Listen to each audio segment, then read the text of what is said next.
Mga kapuso stars nga bida sang dahil sa pag-ibig, ginbisita ang City of Love. Mga kapuso fans ginpakiligman. Yaring report. On-cam man o kun off-cam, makita gid ang chemistry ng Dag Eldon kag Mariel o kun sa Day Benjamin Alves kag Sanya Lopez. Mga cast sang dahil sa pag-ibig. Ang duha ang game na nagsabat sa press con antes pa man magpakilig sa Kapuso Mall Show. 10 different ways for the whole day. First day pa lang namin parang nakita ko may donut agad dun sa, alam mo, sa set. Kumbaga parang, ay, mapagbigay pala Masarap yung talaga flavors siya. nun. Masarap yung Oo, flavors. masarap. Paborito natin lahat yun. Sa Day Benjamin kag Sanya, upod sa Win-Win Marquez kag Pancho Magno, nagbisita man sa istasyon sa Radio GMA, Barangay FM 93.5 kag Super Radio.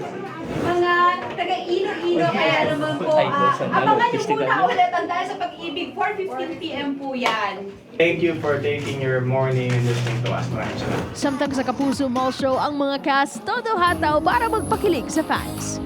Can I have your daughter for the rest of my life? Say yes, say yes.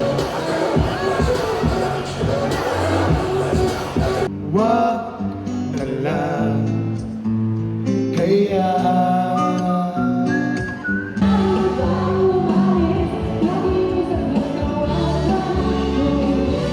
Bantayan ang mga makahalawat-hawat nga istorya sang dahil sa pag-ibig. Lunes, tubtub, Biyernes, pagkatapos sang bihag. Antes, ang One Western Visayas.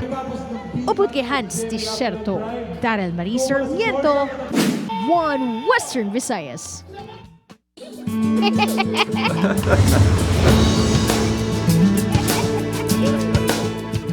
Mga kapuso, sininga Domingo ato naman hatagan sang pagkilala ang mga haligi sang aton panimalay, ang aton mga tatay. Apang sa Bacolod City, pinasahi ang kabuhi sang isa ka amay kung aga. Kontesera naman kung gabi. Kilalaon ng reyna sang pamilya nga naluyag sa isa ka tomboy kag na-inspire sa iya dedikasyon nga mahatagan sang maayo nga pangabuhi ang iya mga kabataan. Sa edad nga 20 anyos, makabi ni John Ray nga swerte ini sa pangabuhi, bangon may mapinalanggaon nga partner kag bata. Wala may maghuna-huna, ngang padre di pamilya, agud matibong ang iya pamilya. Isa gali ka, Reyna. Kaming mga bakla na ang tanging hiling lamang ay mahalin, respetuhin at tanggapin ng aming kapwa. Anom na katuig nga nagarampa sa Bacolod City si John Ray, o kung mas bantog sa ngalan nga Princess Bolong Altamirano. I've been in a relationship 6 times with lesbians. Ginakabig sini ang kaugalingon ng isa ka special tatay. Ang iloy sa iya bata, ang mismo nangaluyag sa iya. Kung siya abi certified Becky, si Jenny, aba, astig nga hati. Do nagka-developan na kami balaw. Ga-chat kami, ga-text. Amuna, then nangaluyag naging ko sa iya.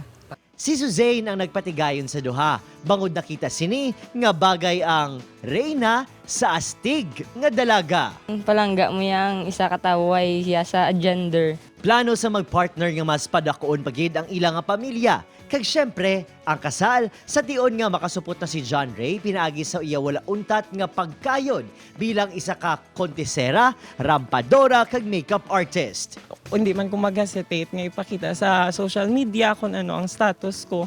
Kay kabalo ko nga wala man bala sala. Bugal sining iya pinasahi nga pamilya. Ang bata ni Jenny sa iban, ang ginakabig man sini iya kaugalingon niya subang. Sa kada rampa, kay kiyay sa entablado, korona nga mapauli kag kwarta nga matipon. Diretso ini sa pamilya nga nagaserbe inspirasyon sa iya paghimakas. Amo niya ang way ko para mahimo ko ang purpose ko diri sa ginatindogan ko. Sa piyak sa mga award kag pagkilala sa pageant world, isa lang gid ang award nga iya sini ginapabugal kag ginahalungan nga daw sa Bulawan. John Ray Perfas, ang Becky Tatay ng Bacolod. Upod si Reynald Castillo, Adrian Prietos. One Western Visayas.